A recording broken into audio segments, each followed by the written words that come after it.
Это работа «Ферганский натюрморт», одна из ранних картин Мамута Чорлу. Его ученики называют ее знаковой. Она полна символов.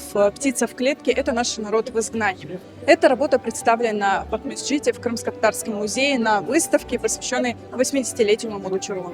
Yazık ki bugün özü ressam bizden değil, onun hayat yolu yekinledi buldur. Milletimiz için bu pek büyük böyle bir facialı şey oldu.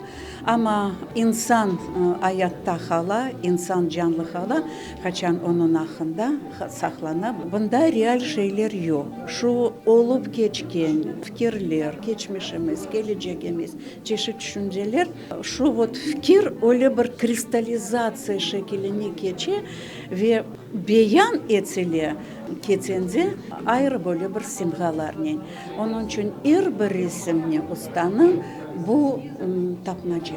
Показать нашему народу все то, что он создал за свой творческий период, показать, как он любил Крым. Для нас примечательно то, что здесь представлены работы, которые мы писали вместе с ним на наших пленерах. Это для нас особенно важно и приятно, что мы были тоже причастны к этому. Очень тяжело, конечно, без его советов, без его поддержки, без его мнения, потому что очень много я всегда у него спрашивала о своих работах, всегда консультировалась.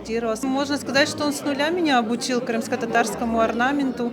И благодаря ему мой уровень знаний в этой сфере, конечно же, высокий, благодаря его работе, благодаря его консультации и его помощи.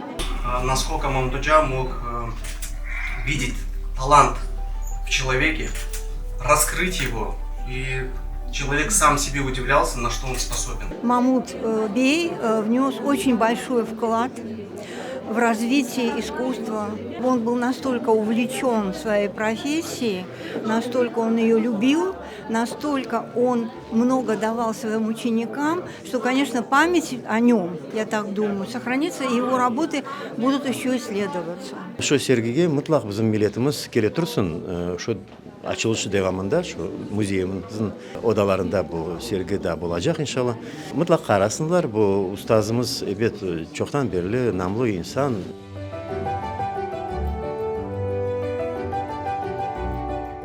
Бенджесине Мамут гениальный художник, гениальный рисунок. Я вот сегодня абсолютно в восторге от него. Народным художником Крыма надо его назвать, потому что это он заслуживает. Это личное творчество и подготовленные им наследие вообще мастера. Это все именно говорит о том, что он народный художник.